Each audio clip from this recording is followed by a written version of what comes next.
Welcome back, everyone. This is the second video of Unit 2. Picking up where we left off, I'm introducing the concept that a nonprofit organization is a form of social enterprise from the standpoint that the benefits of its operations are directly tied to mission assignable outputs, but also indirect in that the outcomes contribute to the common good or the commons. In that respect, the outcomes of the nonprofit's mission fulfillment have a traceable impact on society. These concepts should matter as a decision maker thinks through returns on investment or ROI of its finances and the management of those finances. I'll talk about this later in the course.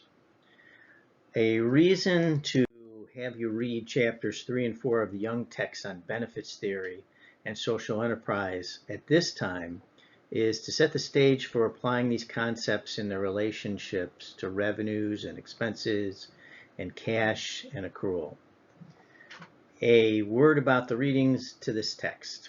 The chapters can trend towards dense theory-heavy economics. Unfortunately, it's necessary to expose you to the origins of these ideas. But I am most interested in your understanding of the big picture concepts and principles and not in the details of the readings. So it's acceptable to skim just enough to get the large assignments, okay? I'll ask you that again later, but you're not going to be tested on these readings, but you will apply the ideas. So if you're following, there are several moving parts which all consider different aspects of financial management to pay attention to. Revenue, expenses, cash, accrual, and now benefits.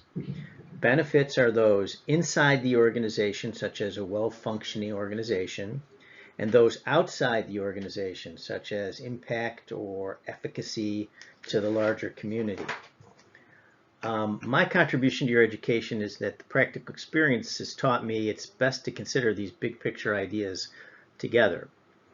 This, in my view, allows you the room to supervise others doing the technical and precise work of logging, coding, tracing, tracking, administering accounts, creating documents, and keeping clean records and data so that you can make the decisions and then explain those decisions to others, such as board members, funders, donors, and other third parties.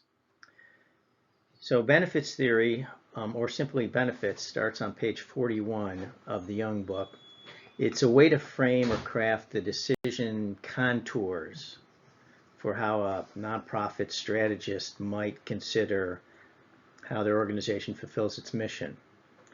Mission fulfillment is typically described by public and private sector actors as the impact of the organization on addressing the conditions of society. So these are my takeaways from the reading. First, to use benefits theory to frame effective nonprofit financial management practice, decision makers are wise to think through and prioritize direct and indirect outputs, which are the transactional actions resulting from work conducted by the organization. These are tasks or functions a third party, such as a grant maker or a contractor, will require as the reciprocal exchange for their funding. Typically, an organization accounts for this work by counting outputs.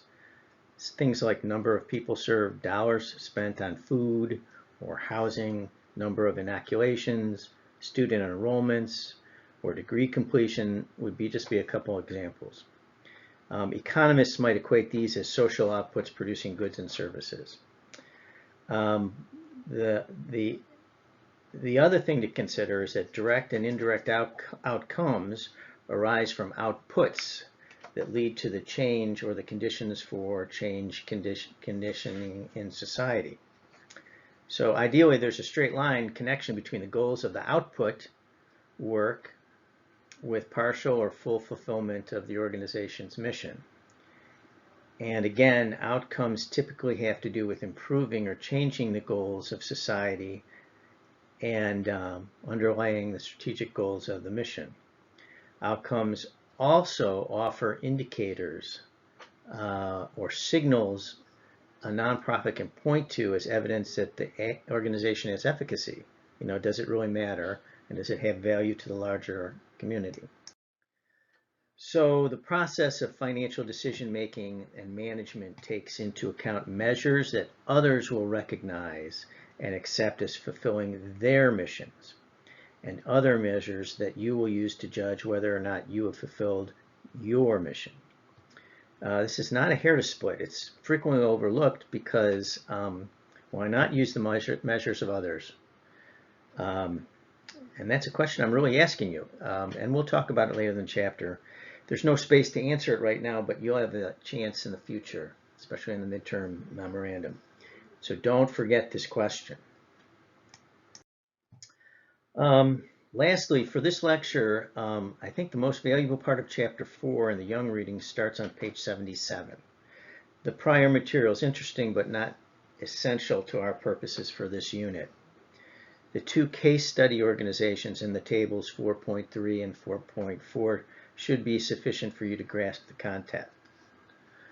So that's it for now. Don't be shy about asking questions either to me directly or on the blackboard. Thanks.